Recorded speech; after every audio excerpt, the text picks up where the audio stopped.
Welcome back, kembali lagi di channel Baju Kerja yang membahas seluruh film-film dari genre thriller maupun genre dongeng.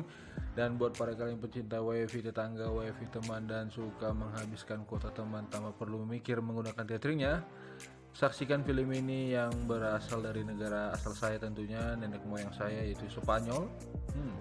Dan juga memiliki genre film thriller fiksi dan memiliki plot twist yang sangat-sangat kalian perlu saksikan dalam seumur hidup kalian. Oke, mari kencangkan internet kalian, kita saksikan film tersebut. Ini dia Invisible Guest.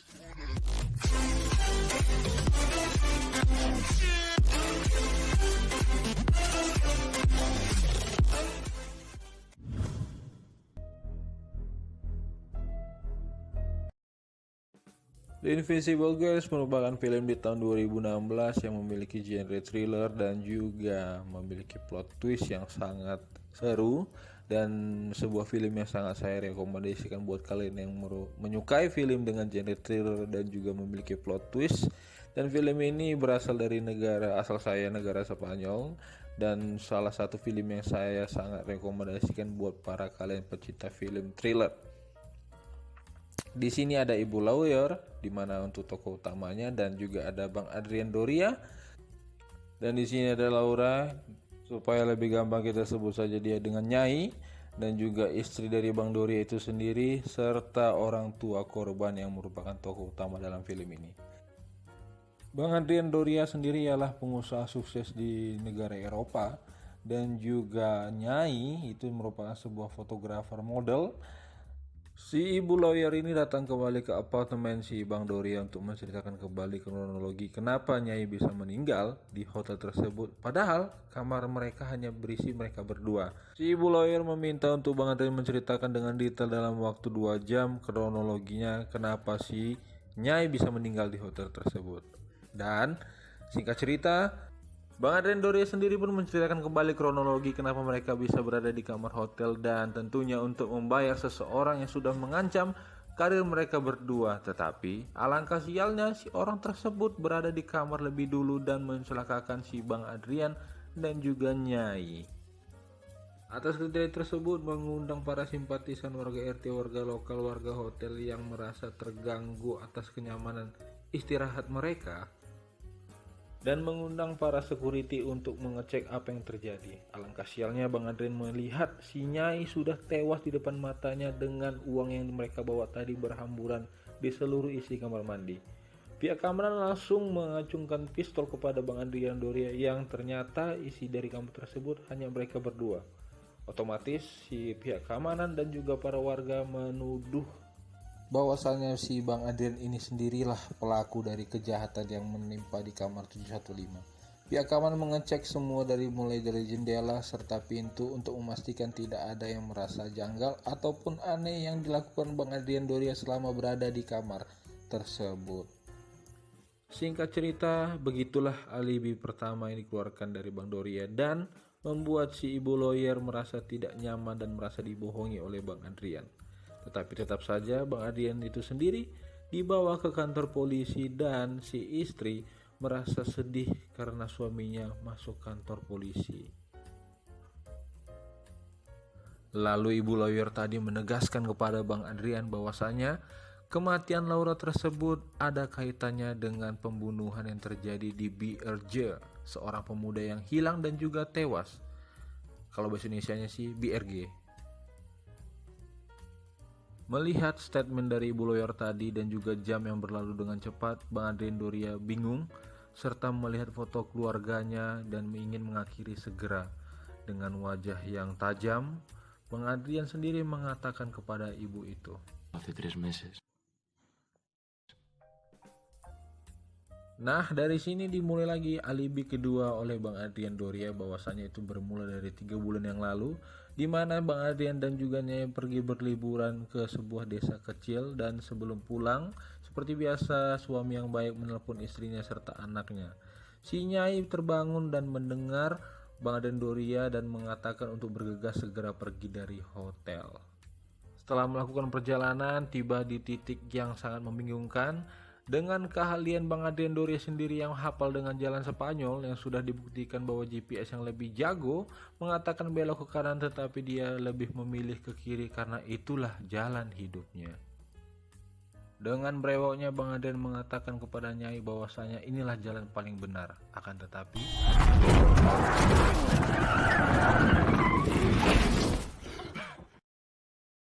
tidak disangka dan tidak diduga bahwasanya mereka mengalami kecelakaan insiden yang menyebabkan seorang pemuda tewas.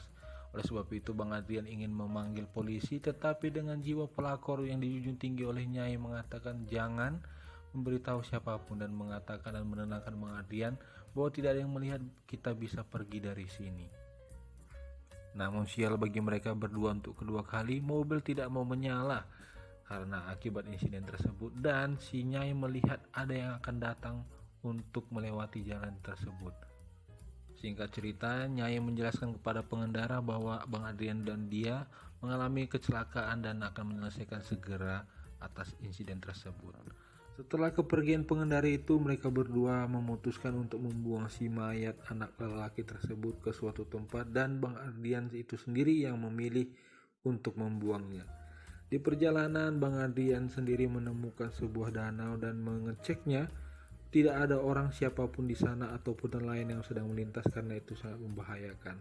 Perlu berlama-lama, Bang Adrian langsung menenggelamkan mobil beserta mayat tersebut dan segera bertemu kembali dengan sang kekasih itu, Nyai Laura. Di mobil, Bang Adrian menanyakan kepada Nyai bagaimana mobil bisa hidup kembali di tangan dia. Si Nyai pun menceritakan di waktu dia lagi ngerokok sebats dan sedang menunggu, tiba-tiba datang mobil dari depan tentunya untuk menawarkan sebuah bantuan kepadanya dan berkata, "Kenapa mobilmu?" Mendengar statement Nyai, si pria ini langsung mengecek mobil tersebut dan mengatakan tidak terlalu parah untuk kerusakannya, tetapi dia bisa memperbaikinya. Alangkah baiknya kita akan memperbaikinya di rumah saya tentunya. Betapa terkejutnya Nyai bahwasanya si orang tua tersebut ialah anak dari korban yang mereka tabrak bersama dengan kekasih. Maka dari itu si Nyai memutuskan untuk pergi meninggalkan rumah itu sesegera mungkin dan melihat orang tua korban sudah mencari anaknya belum pulang sampai dengan tengah malam. Si ibu langsung menelpon anaknya, tetapi alangkah sialnya bagi Nyai, handphone tersebut dia pegang dan dia merasa terkejut bahwa panggilan itu dari ibunya dan segera meletakkan handphone tersebut di bawah sofa dari rumah itu.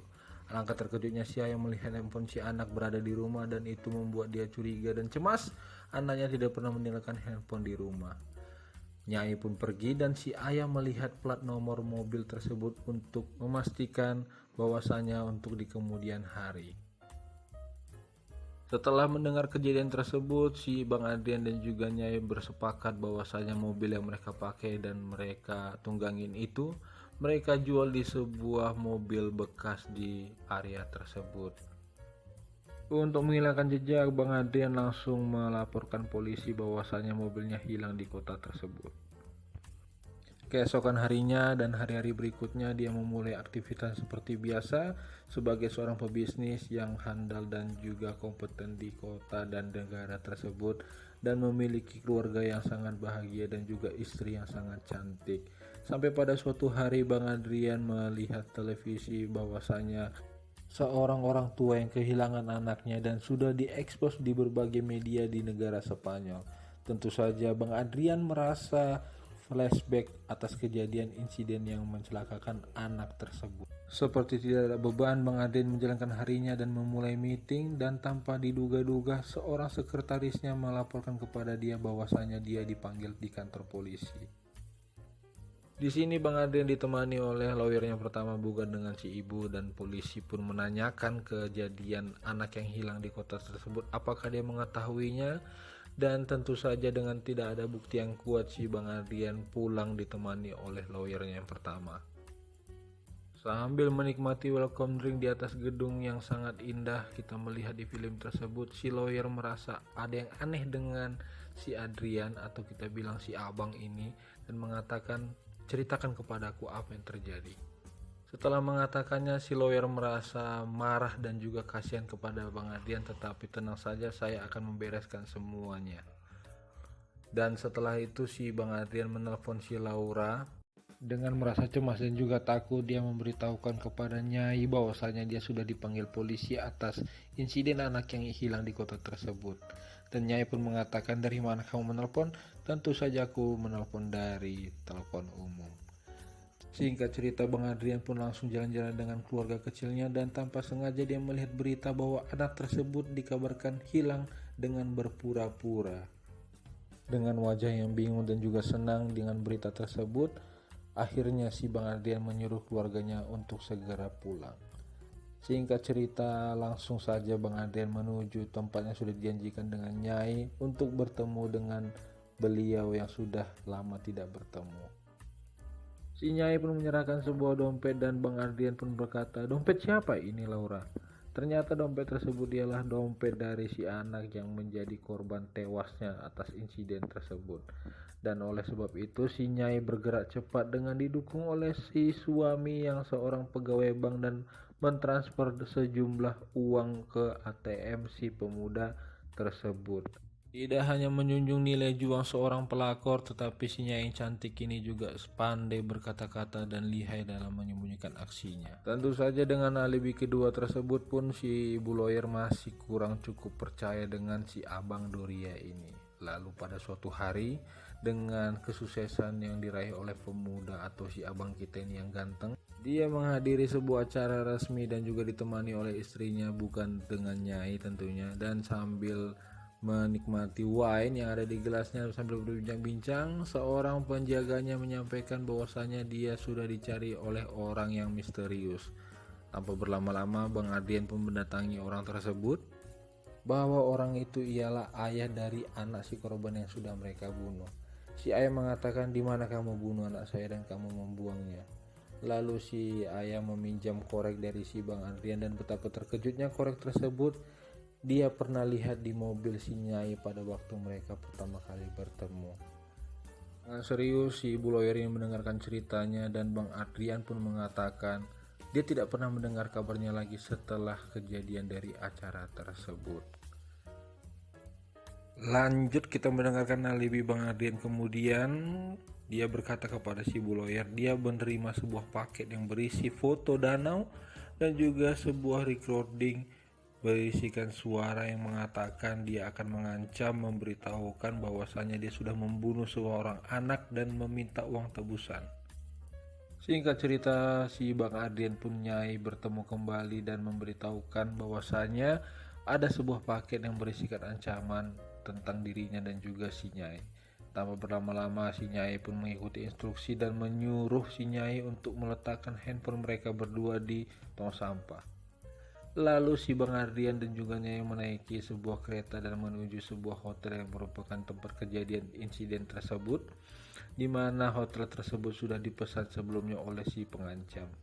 Dan betapa terkejutnya di dalam hotel tersebut ialah seorang ayah anak dari si korban itu sendiri. Dengan alibi Bang Adrian tersebut, merasa ibu lawyer itu jengkel dan juga muak dengan tingkahnya dan mengancam Bang Adrian akan meninggalkan kasus ini dan membiarkan dia masuk kantor polisi dan penjara. Bang Adrian pun merasa takut dan akhirnya ibu lawyer ini mengatakan kata-kata pamungkas, yaitu, ¿Dónde lo sepultó? Fue aquí donde le sepulté. Yap, setelah kejujuran Bang Adrian itu sendiri, si ibu lawyer ingin memberikan strategi yang pamungkas lagi, bahwasanya kematian pemuda tersebut itu ialah dalang dari si Nyai dan merupakan tokoh utama tanpa melibatkan Bang Adrian.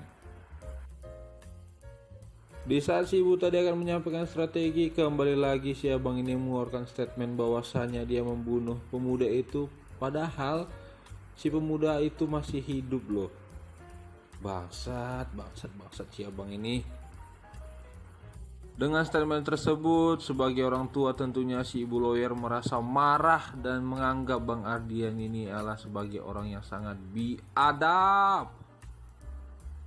Dengan statement-statement dan juga alibi yang sudah diutarakan si abang ini kepada si ibu kita, ternyata si ibu mengkonter balik perkataan dan alibi si Bang Adrian bahwasanya bukan si Nyai yang mengatur semua perencanaan pembunuhan si pemuda maupun cerita yang sudah dibilangnya, tetapi malah Bang Adrian itu sendiri yang menjadi tokoh utama dalam cerita tersebut. Wow, Messi masalah film ini. Vas a enterraste a su hijo y nos vamos a entregar, Adrián. Dan setelah melakukan pembunuhan kepada si Nyai, si Bang Adrian pun mengatur strategi dan langkah untuk meninggalkan hotel tersebut tanpa meninggalkan jejak. Dan dia mengarang seluruh cerita ini kepada si lawyer itu untuk membelanya nanti di persidangan. Si ibu coba meluruskan ceritanya dengan ancaman seorang pria yang dia temui di kantornya, bahwasanya dia menemui pria tersebut dengan wajah tatapan yang sangat tajam dan memfoto dirinya, yang pasti bukan untuk koleksi pribadi di handphone bapak itu sendiri. Namun dengan brewok yang klimis dan juga kepala yang panas, si Bang Adrian tetap tidak mau mengakuin bahwa dialah yang membunuh si Nyai. Sampai pada akhirnya si ibu lawyer ini menunjukkan kepada Bang Adrian bahwasanya di foto tersebut terdapat foto si ibu korban berada di tempat kejadian. Tetapi itu foto palsu karena foto beliau tidak menampakkan dirinya di sebuah cermin. Bisa dibilang seperti fake account. Dan Mató a Laura. La maté. bangsat ternyata emang si abang ini yang melakukan pembunuhan itu. Dan ternyata saya pikir film ini akan berhenti dan merupakan sebuah akhir ending yang happy ending. Akan tetapi saudara-saudari di sini yang saya kasihi, si ibu lawyer datang langsung kepada si ayah korban yang menjadi korban dan memberikan lokasi yang akurat di mana putranya tenggelam, dan mereka pun melakukan pemelukan yang erat. Lalu si Bang Adrian merasa canggung melihat ballpointnya di atas meja itu menjadi basah atau bocor, dan ternyata itu sebuah alat perekam recording yang sudah dipersiapkan si ayah untuk merekam semua apa yang sudah disampaikan kepada si ibu ini. Dan ternyata saudari-saudari, ibu ini ialah ibu dari si anak korban yang mereka bunuh itu loh. Wow. Ini film-film paling best yang pernah saya tonton selama saya hidup. Sumpah kalian harus menonton film ini, bro. Tanpa perlu berlama-lama, si ayah korban pun langsung menelpon pihak kepolisian untuk memberitahukan tentang perkembangan kasus anaknya. Dan untuk kasus Bang Adrian sendiri, dia didatangi seorang perempuan tua dan mengatakan dialah sebenarnya dari ibu lawyer yang asli. Quiero contarles la verdad de lo que le pasó a mi hijo. Tamat. Pesan moral dari film ini ialah tidak ada perselingkuhan yang abadi, tetapi perselingkuhan yang abadi itu ialah di dalam mimpi kalian. Dan saya ucapkan salam klimis.